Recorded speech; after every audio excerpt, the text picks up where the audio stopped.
Okay, is this recording? Yeah, it is. Okay, so the questions there, it's meant to be taken in a an hour and a half. Let's see here. How long does it say in here? It says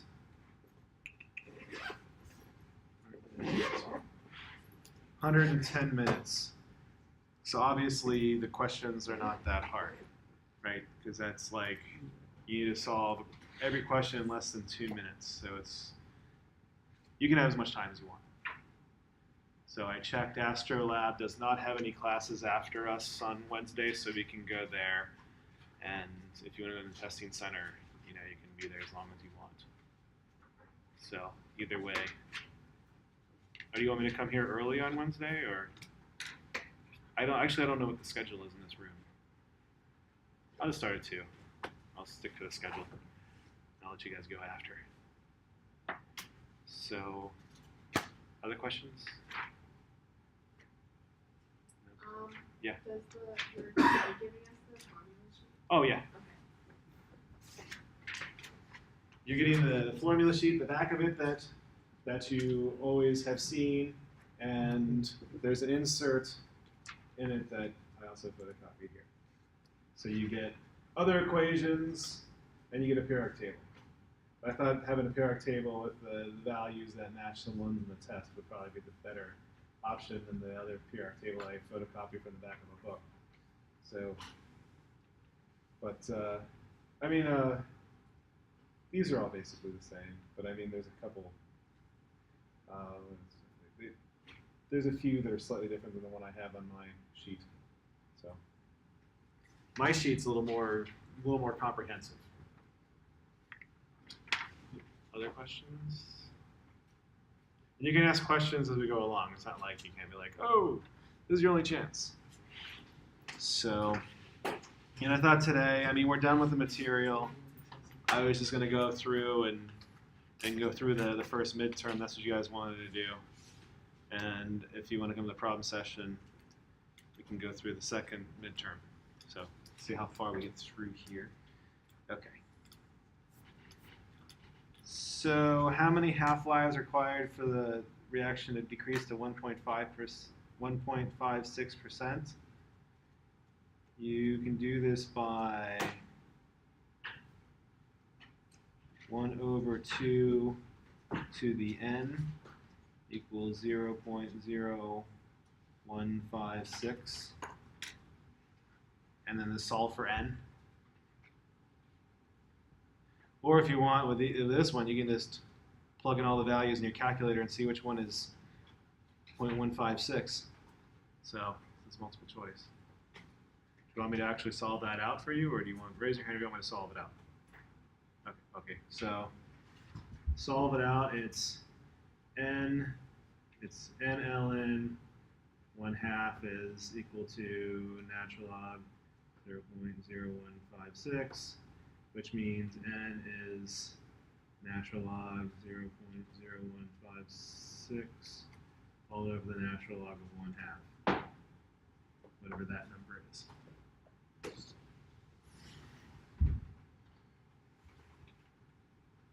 So, did you want me to put that in the calculator? Or do you want me to, is that good enough? Jet, do you want me to put it in the calculator? Good enough? Okay. Ooh, Clausius Clapeyron. So for number 2, can you guys read that? Is that you've got to use a Clausius Clapeyron equation, which is natural log P2 over P1 equals minus delta H vaporization over R, one quantity 1 over T2 minus T1. T2 minus 1 over T1. So determine the normal boiling points of substance. His vapor pressure is 55.1 millimeters of mercury at 35 degrees Celsius. Okay, so you also have to know a definition, normal boiling point. This is at 1 atmosphere equals 760 millimeters of mercury. So in the test, I allow definition questions, and I can also, so you can ask what the normal boiling point is. So I won't answer what I consider strategy questions. Like for instance, you say if it's a normal boiling point, 1 atmosphere, does that mean I put that in as P2? I'm not going to answer that question. If that makes sense. So, and that is what you do, by the way. So we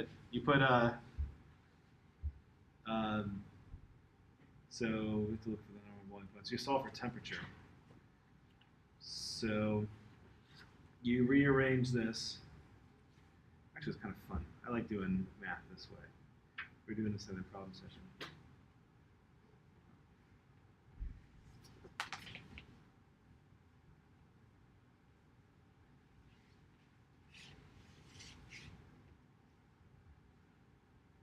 So we're going to solve for temperature. So you can multiply both sides by R. Oops. So you move R over here. You can divide both sides by delta H.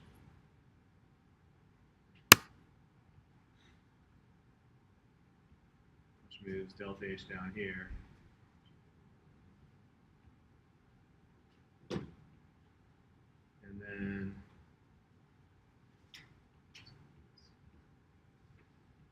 you can add T1 to both sides, like that. And then you can inverse it to get rid of the 1 over. So, did that math make sense? Yes or no? Okay. Okay, and then you just plug in the numbers for that. Do you want me to actually plug in the numbers? Okay. Then just solve for that. It's going to be in Kelvin. The normal boiling point would be what?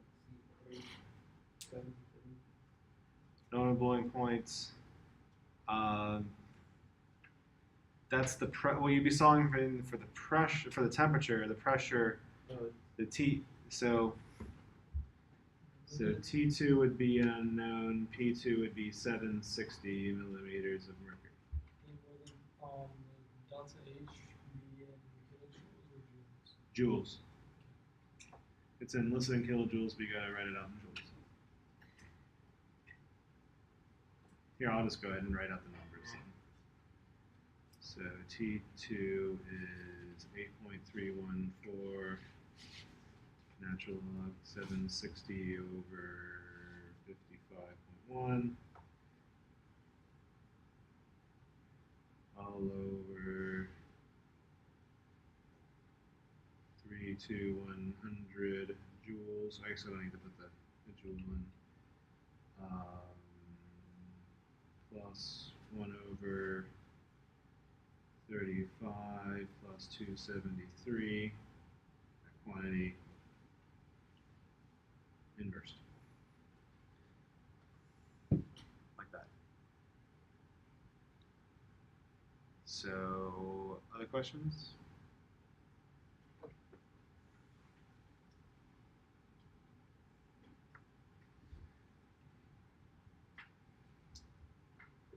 First order reaction has a rate constant. Okay. So this is when you use the first order integrated rate law. So it's a first order reaction. So first order rate law is natural log concentration time T is equal to minus KT plus natural log initial concentration, which also should equals implies ln AT over A0 equals minus KT.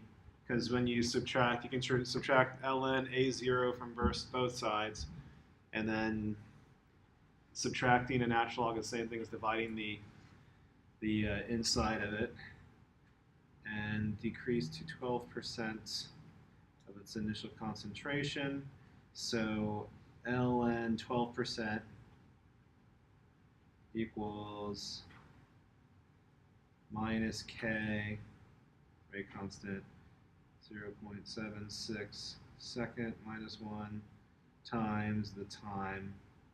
So that means the time is equal to natural log of 0.12 divided by 0.76.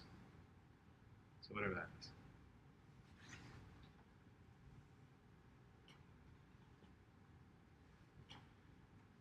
Making sense? Questions so far? All right, determine the rate law and the value of the rate constant for the following reaction using the data provided. And so it's not molar. This is a mistake. I remember it's molar per second. So let's see. There's not a mistake like that on the final. Don't worry. But I knew that mistake was there. If you remember, I scratched it out by hand on your tests. Okay, rate law in K. So you just write rate is equal to some rate constant times the concentration of N2O5 to some power. So we don't know what that power is. So then we can look at these two lines.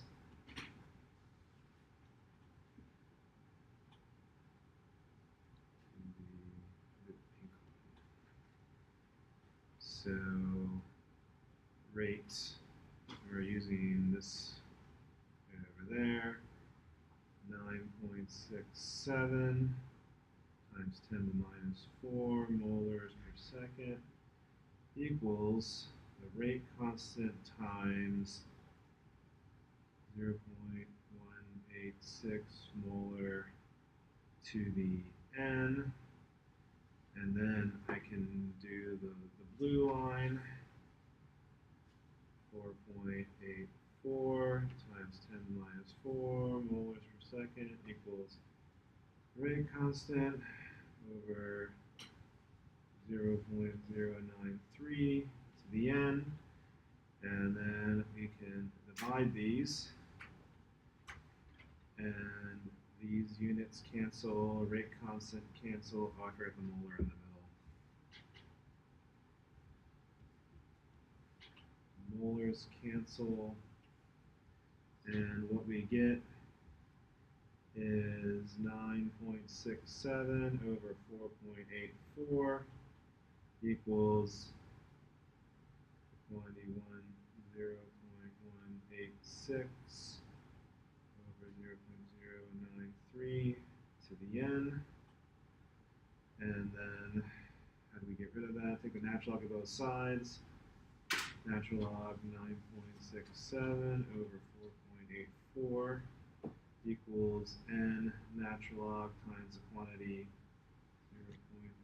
0.186 or 0.093. And then you just move this over. So whatever that number is your N. You want me to?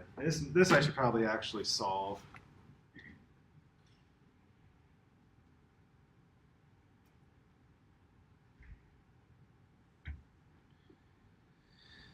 Okay. Natural log times quantity. 6, 7.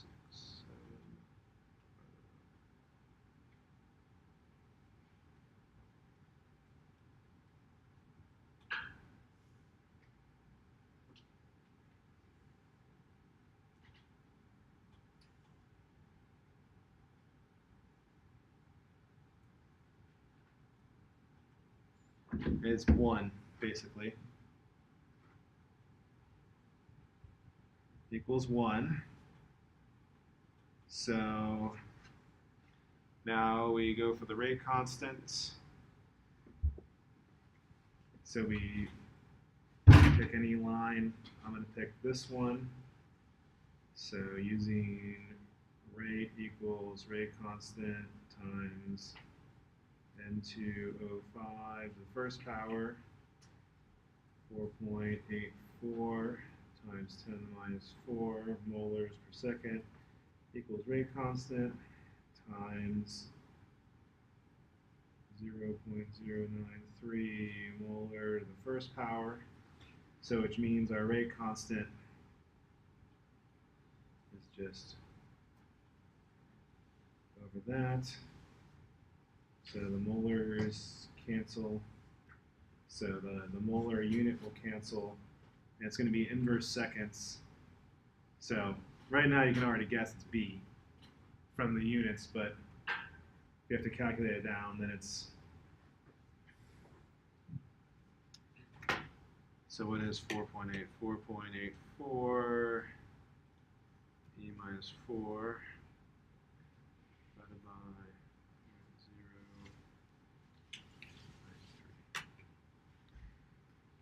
0. 0.0052. So it's yeah. That's okay. Equals 0.0052 second minus. So The three, which which to 3? Yeah. Okay. Well, let me. Okay. Is everybody okay with this one? What's wrong with 3? so A0 is initial concentration, or Yeah. and AT is final. At some time. So could you like do like a hypothetical situation? Oh, okay. That's another way to do it. Does it makes more sense like that? Uh, Just like that's what I was trying. Like, Okay, so if you want to do a hypothetical one, so method number 2, here, let's say AT is, it's 0.12 molar and A0 is 1 molar. Is that cool? So that means that natural log of 0.12 equals minus KT plus natural log of 1, which is nice because that's 0. And then you want time, so then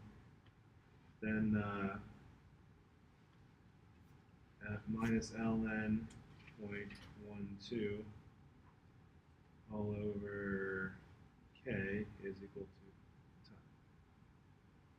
I think I read it wrong. Is the time to decrease to 12%? Yeah. I read to decrease 12%. Oh, 12, then it would be 88. Yeah. Okay. Yeah, to 12% then instead of by 12%. English.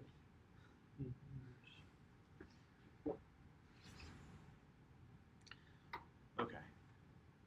Other questions? Yeah, that's a perfectly valid way to do that problem, is pick any number. But I mean, part of math is trying to figure out what's the easiest way to do it.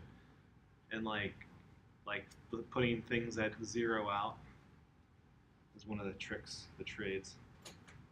Okay, so everyone's cool with 4? Okay, number 5. It's for rate laws, it's elementary to the slow step. And the slow step is here. So which means then your rate, elementary to the slow step, is just some rate constant times concentration of NO2 times the concentration of Cl2, both to the first power. And so that's what's meant by elementary, is you just write the stoichiometric values at that step. So stoichiometric values at the slow step. Make sense?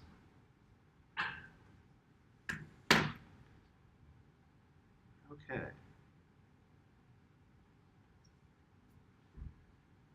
What is the weight percent of a caffeine solution? What is the weight percent of a caffeine solution made by dissolving 7.35 grams of caffeine and 75 grams of benzene? So it's just going to be 7.35 over the quantity, 7.35 plus 75. Because that's the weight of caffeine over the total weight times 100%, of course. So you don't have to worry about the molecular weights of caffeine or benzene there. That's just extra information. Questions with that one? I was super confused with it, but I ended up doing that for some reason.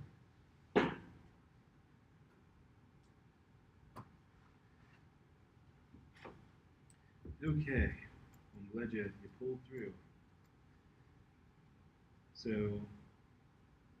first order reaction. Okay, so this is, wait a second, first order reaction. I guess the first order doesn't matter, because you can use the Arrhenius equation, which is Arrhenius equation ln K2 over K1 equals EA over R 1 over T1 minus 1 over T2. Okay, so once the magnitude of K at different temperature. So you can take E to both sides. K2 over K1 equals E to the EA over R 1 over T1 minus 1 over T2. And then just multiply through K1 to both sides. And you get that. Like so. Is everyone okay with that math algebra setup? Too fast for you, Jay? Jay? I don't know. Sorry, Jay. I know. You usually call me Jeff. Jay? I haven't called you Jeff. I mean, if the worst I ever call is Jennifer. I could see that. I'm just teasing. Sorry. That's okay. It's just because when I went to go play small, I grabbed all that lemonade. And I said my name, my full name was Jet. They're like Jennifer. Okay, well, either way, are you okay with the math? You look Yes. kind of, yes, okay. So then you just, did you want me to plug in the number? August. So then you just plug in the numbers. K1 is 135, E to the EA, 55500, or 8.314. So 1 over 298.2 minus 1 over 85 plus 273.2. Like so. I don't know what the 85 degrees is in Kelvin. So you just throw that in your calculator and then you get the answer. Questions with this one? Okay. Nitrogen dioxide decomposes second order produces nitrogen monoxide and oxygen according to the equation. NO2 is placed in a 2.5 liter reaction vessel at a temperature and a half-life. So it's second order. Okay.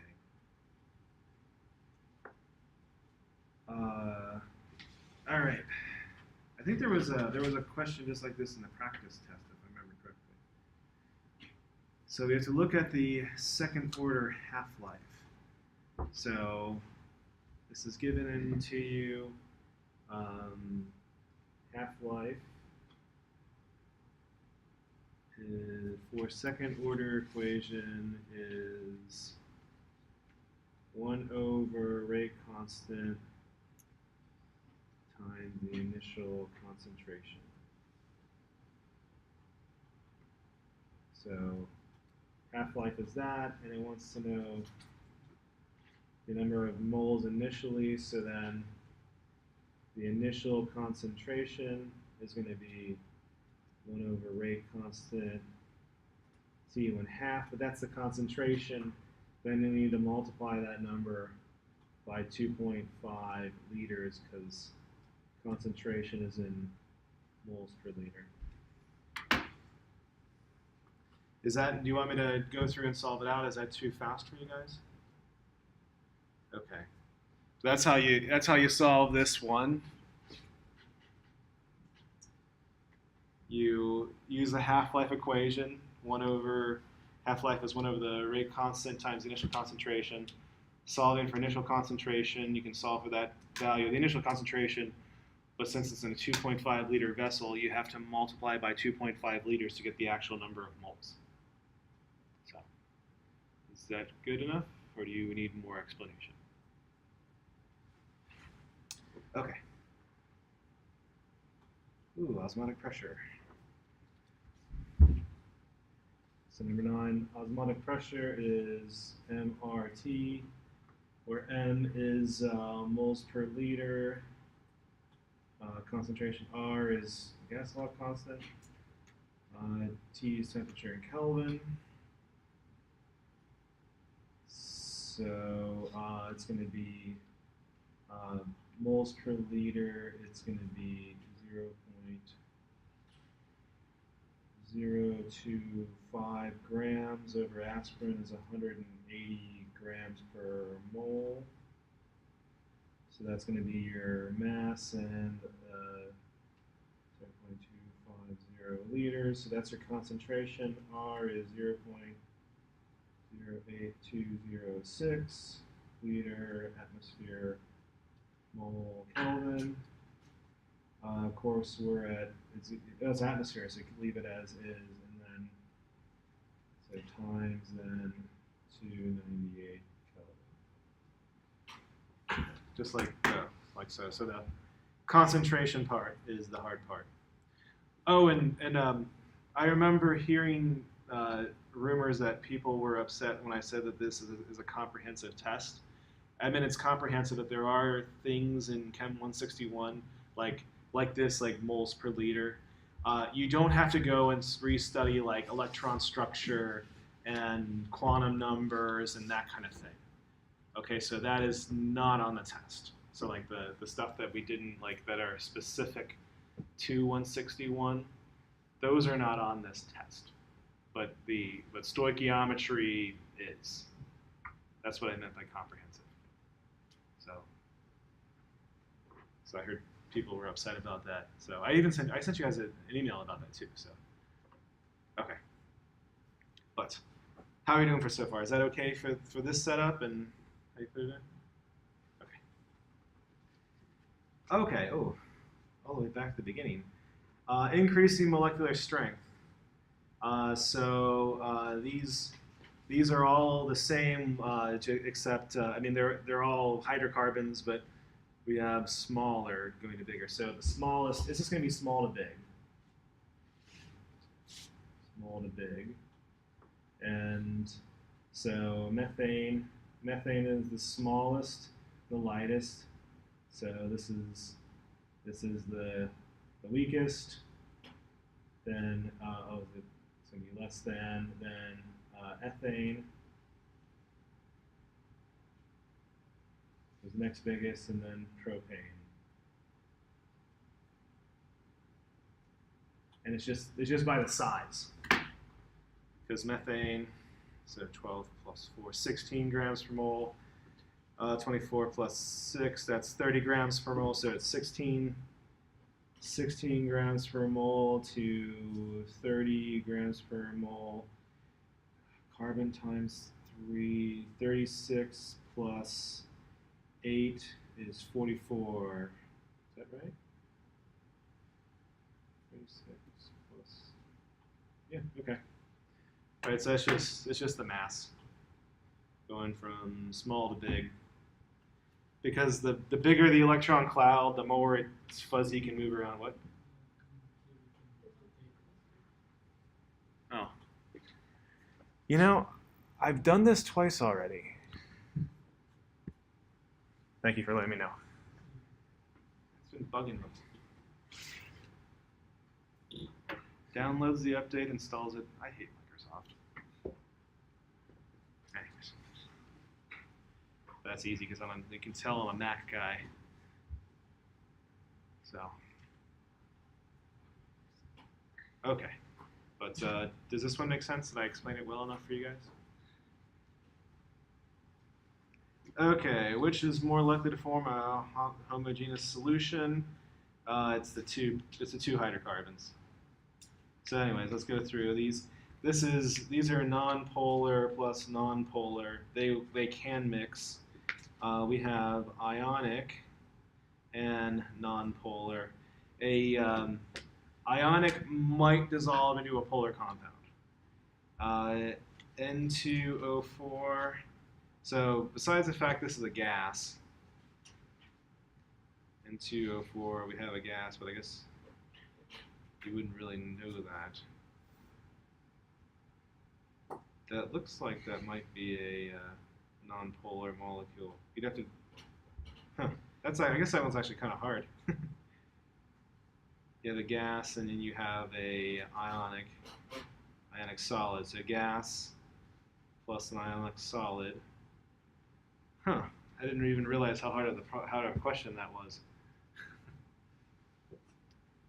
I guess looking at it, well, sorry about that. And then now we have a non-polar plus a polar. Non-polar and polar don't mix. I guess to me, I know nitrogen oxides are gases and ammonium chloride's a salt. So I would think, oh, a gas is not going to mix with a salt. But I didn't really cover that. Sorry, guys.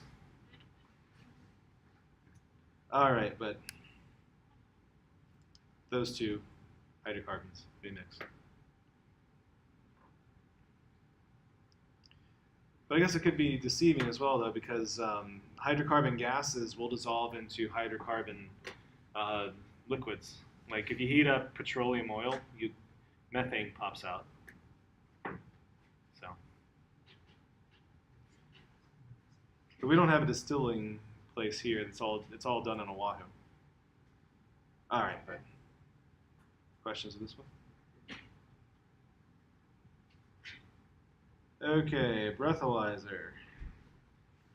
Let's use if the rate of disappearance is 1.44 moles, what is the rate of disappearance of ethanol at that moment?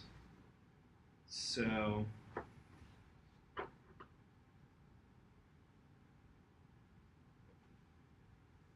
the rate of appearance, okay.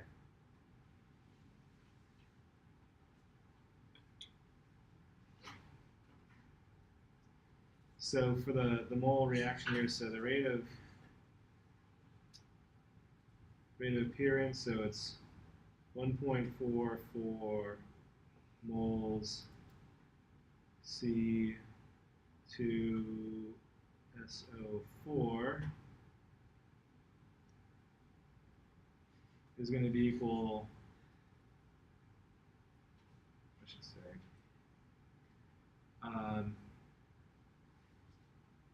it's going to be, I would look at this, so I would look at this whole equation and think that this whole equation is going forward via rates of 1.44 divided by 2, so it would go forward by the rate of 0.72 mole reaction per minute.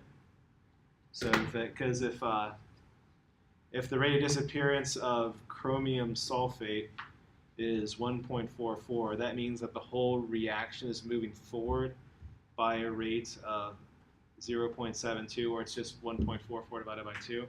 And then the then the rate of disappearance of ethanol is just going to be 3 times that. So it's going to be 2.16.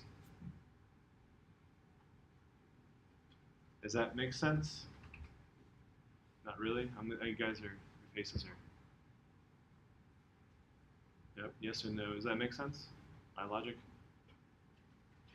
Raise your hand if you're confused. Okay. All right. I'm having a hard time reading your faces. It's just, either it's the fact that I feel kind of sick, and maybe it's just the end of the term. All right, first order reaction is rate constant. What happens after 4 hours?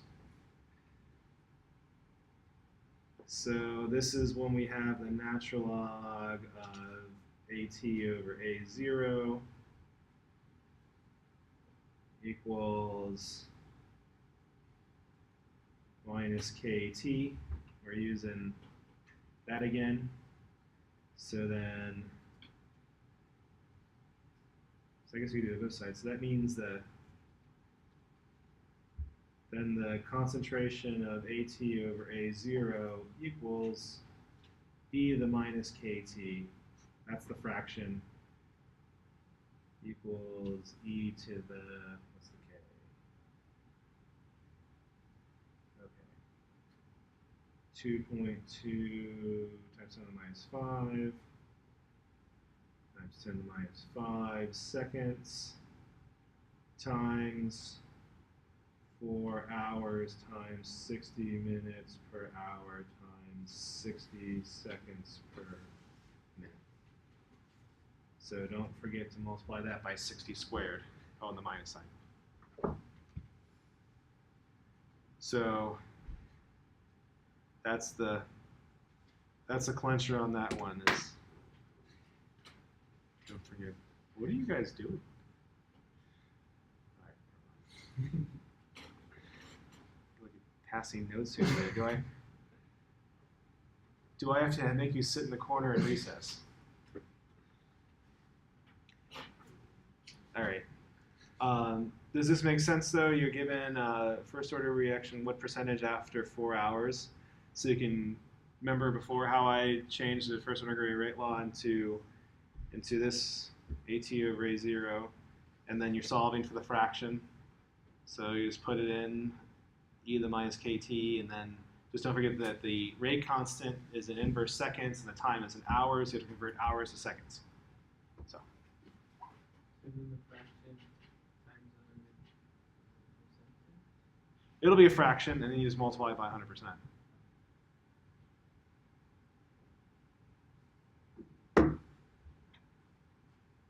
I can put it in my calculator real fast and tell you what it is.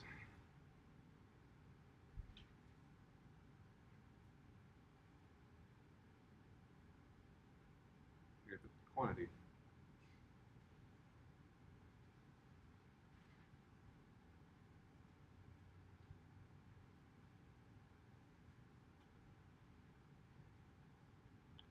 I'm getting 0.72. If you put this all in, you get 0.72, which is 72%. Oh, 728. I should.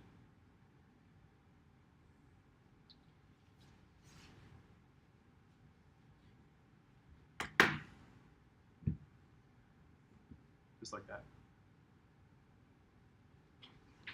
So questions with that? Okay.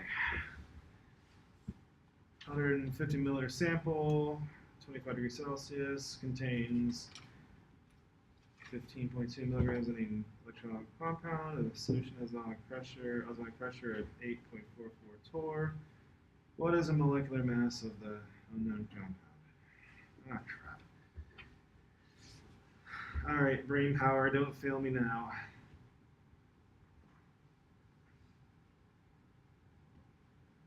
Pi equals mRT.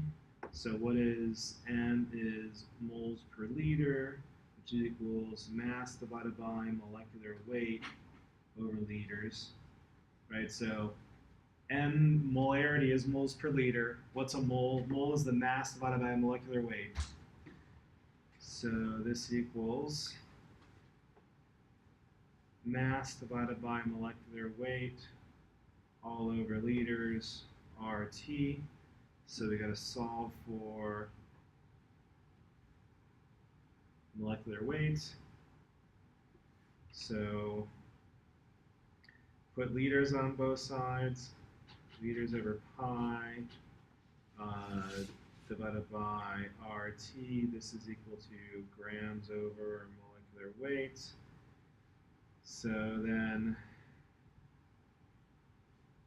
if I put grams here, I'm left with 1 over the molecular weight, so you flip them, and that means the mass RT over the liters times the osmotic pressure is equal to the molecular weight. And you just plug it in, 0.0152 grams R, 0.08206 liter atmosphere mole Kelvin. Temperature 298 Kelvin. All over liters. 150 milliliters.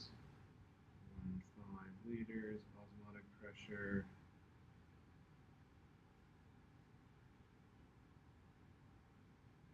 0.44 torr, but atmosphere over 760 torr. And if you do that,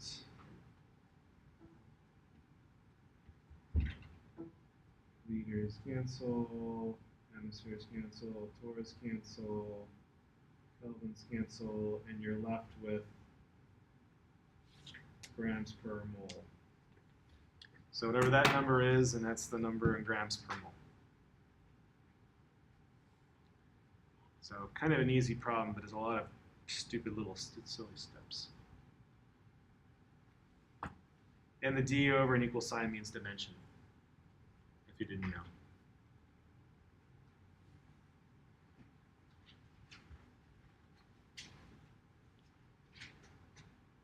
So questions so far with this one? So I think there's a lot of steps in this. I'll do a recap in this one so you can kind of place it all together. So we have a solution that has an amount of the unknown compound, and you're given osmotic pressure. You want to know what the mass of the unknown is. So using the equation pi, the osmotic pressure is equal to m moles per liter times r, gas law constant, times temperature. So m moles per liter is moles. It's moles per liter. What's a mole? Mole is the mass of a compound divided by its molecular weight. So we can rewrite the osmotic pressure as grams divided by molecular weight over the volume equals R times RT, are equivalent to each other. So we can solve for molecular weight, and we get mass in grams times R times temperature over the number of liters times some osmotic pressure. Plug them all in, making sure the units work, you will get the proper answer. So, making sense? Okay.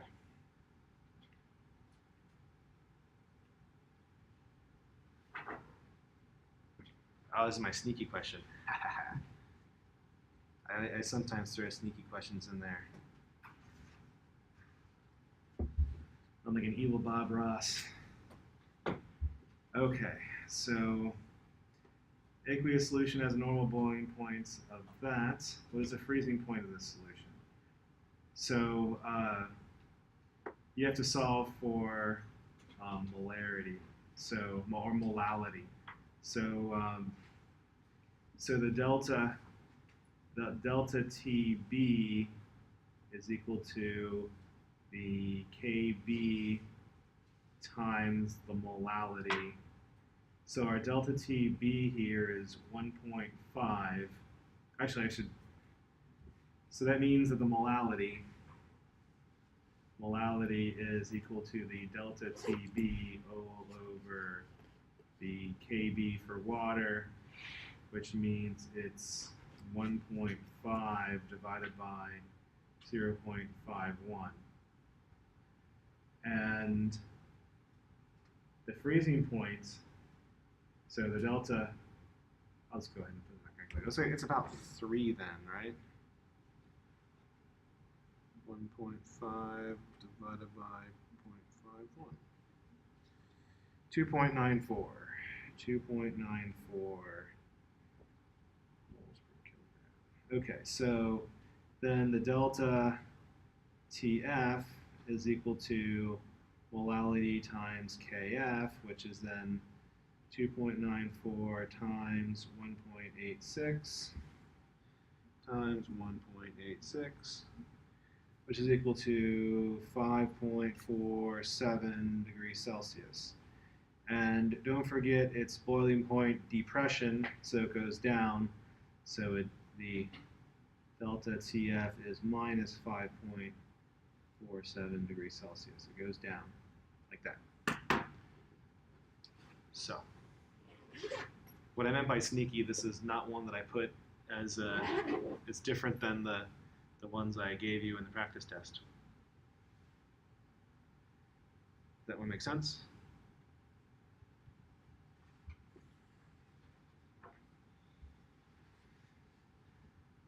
Determine the vapor pressure of a substance at 36 degrees Celsius whose normal boiling point. This is another Clausius-Clapeyron equation. Well, might as well do it. It's just like the other one that we did. ln P2 over P1 is equal to, is it minus or plus? Let's see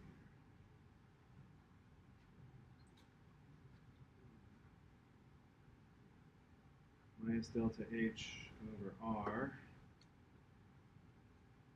1 over T2 minus 1 over T1. Vapor pressure. So if you remember the last equation that we used, is P2 is equal to P1 e to the minus delta H over R, 1 over T2 minus 1 over T1. And then just the thing is the normal boiling point, that's at 764. And that. Do you want me to put the numbers in? And that's almost exactly the same as the first one.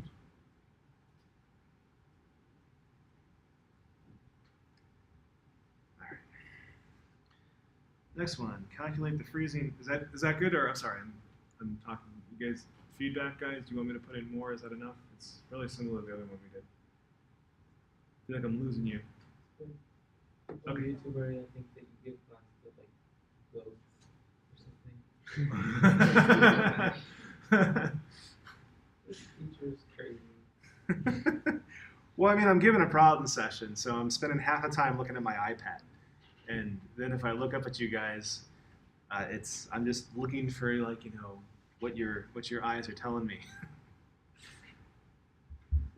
So, anyways, all right. Calculate the freezing points of 35 grams methyl salicylate. Ooh, I like that stuff. It smells like wintergreen. Oil of wintergreen. Dissolved in 800 grams of benzene. Kf for benzene is 5.1 Celsius per mol. Freezing point is 5.5 Celsius for benzene. Okay. So you have to figure out the molality of benzene, or I'm sorry, methyl salicylate. So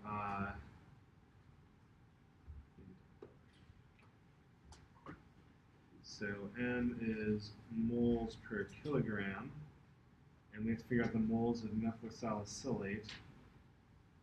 Figure the molecular weight first, so it's 7 times 12 plus 6 plus 2 times 16, which is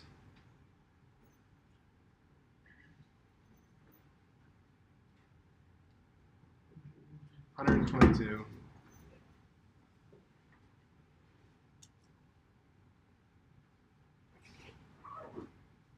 So 35, was it 35? So M is 35 or 122 divided by the kilograms. It's 800 grams, 0.8. So 35 divided by 122 divided by 0.8. So 0.357, 359. 0.359 molal. Okay.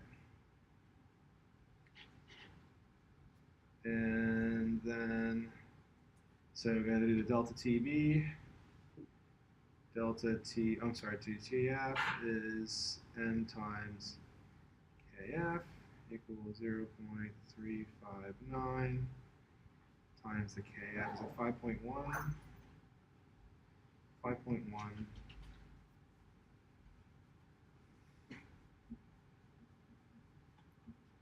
And we get 1.83 degrees Celsius. So then you have to do 5.5 minus 1.83 because it's going down. So 5 minus, and that's going to be equal to 3.67.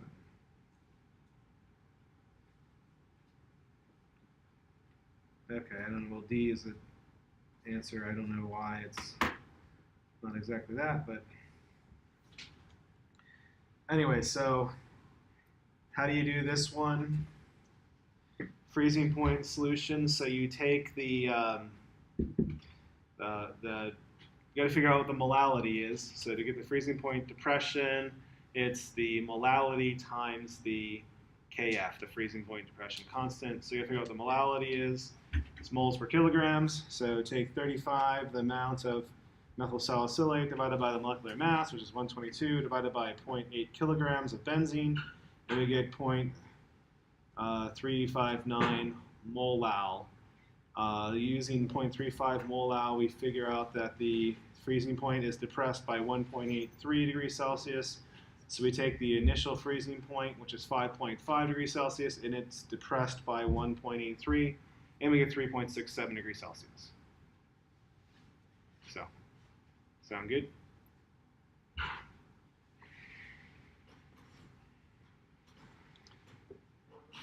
So, oh, another thing I should add, if anybody else wants to take the test at Testing Center, let me know, just because I'm lazy and I only want to go to the TLC once.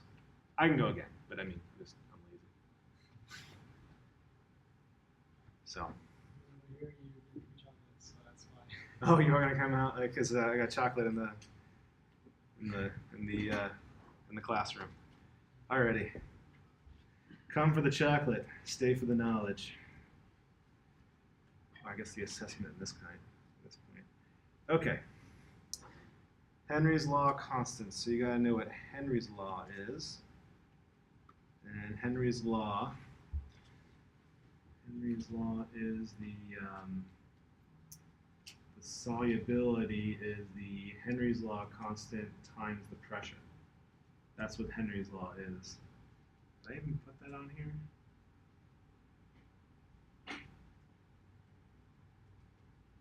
Oh, I guess I didn't. Shoot. Is this the right one? I can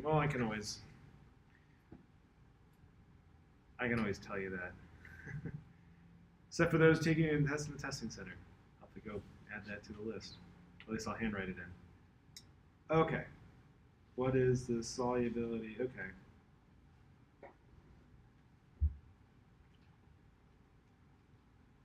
So, testing what is the solubility of methyl bromide with that partial pressure. So, solubility is the Henry's law constant, which is 0.159 moles per liter atmosphere times the pressure, 250 millimeters of mercury times the atmosphere over 760 millimeters of mercury. So it's going to be about a third of that. It's going to be about 0.05. So B. So do you see that? It's just applying Henry's law. Henry's law solubility is Henry's law constant times the pressure. That's Henry's law's constant for this. It's 0.159. And partial pressure is 250 millimeters of mercury, which you have to have the right units, you have to divide by 760 millimeters. Questions on that one? Do you guys want me to stop? You guys are looking at your desks. Okay, well, you're paying attention. Okay, as you wish. Enthalpy change for converting 1 mole of ice to 1 mole of water at 50 degrees Celsius. Okay. Ooh, is the heat law, or the heating curve. I like these. So we have ice at minus 50 degrees Celsius, and it goes up to ice at 0 degrees, to ice at 0 degrees Celsius, and then it goes to water,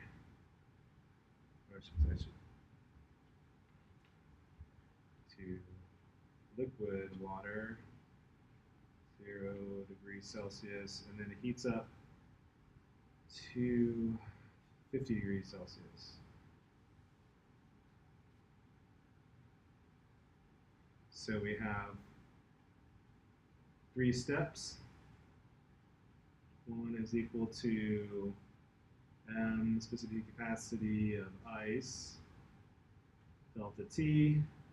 2 is equal to the moles times the heat of fusion of ice. 3 is equal to mass specific heat capacity of water, delta T.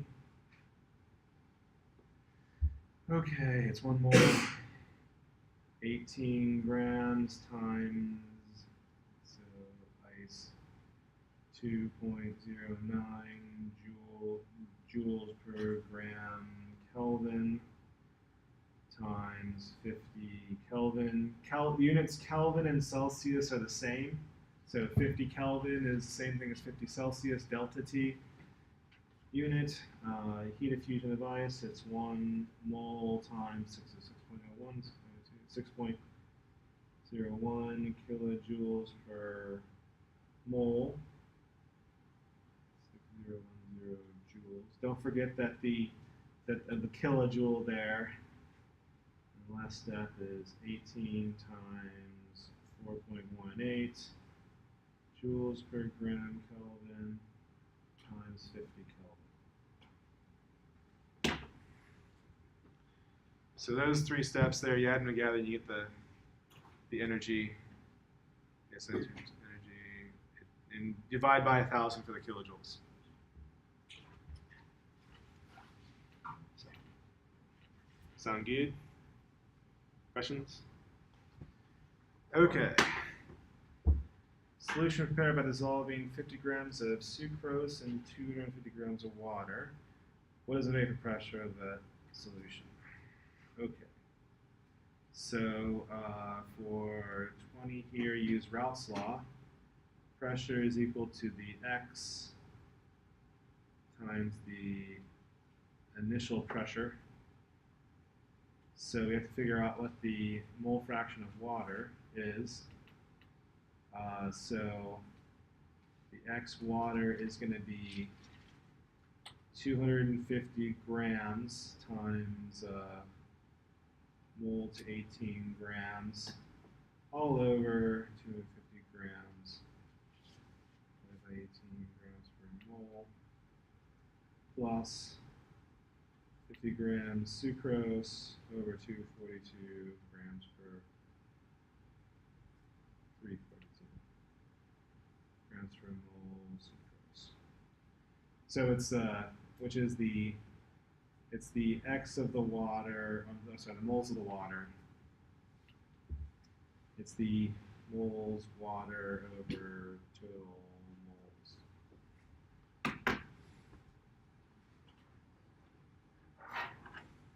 Okay, so once you get the mole fraction, so then take that number and then put in the 23.76. So it's going to be that number times 23.76.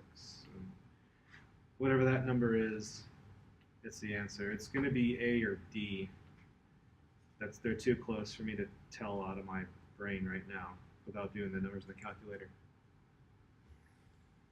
Is that a good enough explanation, or do you want further with numbers and stuff? It's to figure out the mole fraction and multiply it by the original pressure. And so figure out the mole fraction is and multiply it by 23.76. The mole fraction is the moles of whatever you want over the total moles, in this case water, so moles of water over the moles of water plus the moles of sucrose. I know the molecular weight of sucrose is 342 grams per mole. I just have that memorized. So, but anyways, having some questions with that? Well, we got through this and we have 10 minutes to spare. So do you want me to start with the second midterm then? Or you guys just want to go?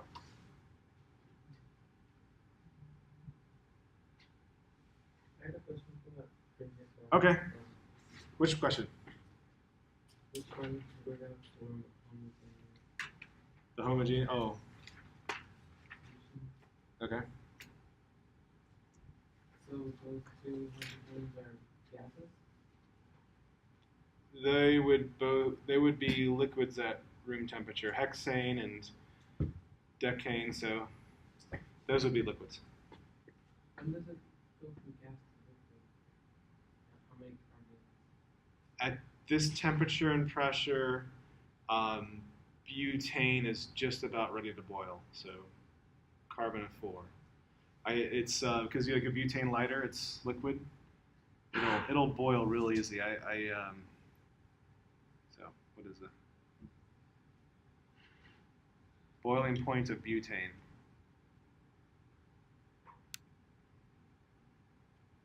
30. Wait, it's really that small?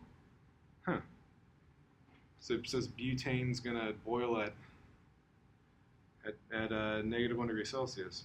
It's boiling point pentane.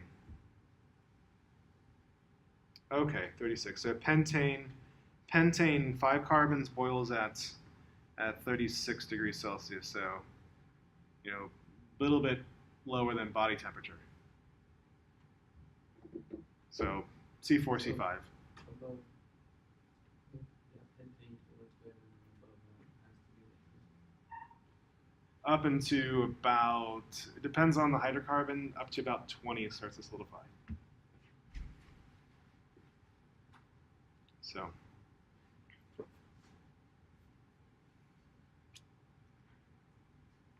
but you can dissolve like paraffin wax, like candle wax. You can dissolve that in gasoline or kerosene. Really? Yeah. Or one solid, right? Yeah. Yeah. Yep. Gasoline liquid? Yeah, a little bit. I mean, it's not like infinite miscibility, but I mean, if you want to, if you get candle wax on your shirt, you can soak it in gasoline and it'll get it out. Of course, your shirt smells like gasoline. It's probably more fun to soak it in gasoline than light it on fire. Oh, crap, I shouldn't say that on YouTube.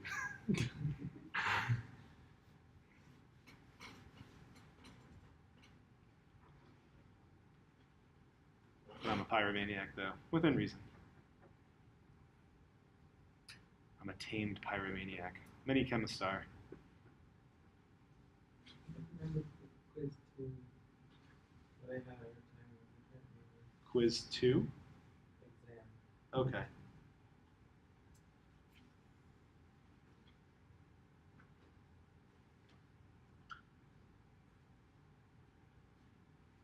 We can also go over this after class because we have a problem session today if you wanted to, or we can do it. Well, I might as well do it now.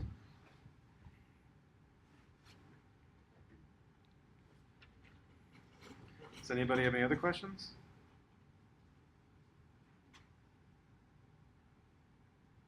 Nope, nope. I might be inclined to stop the recording then.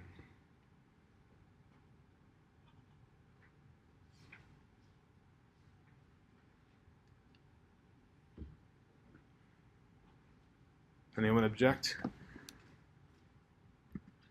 All right, I will stop the recording.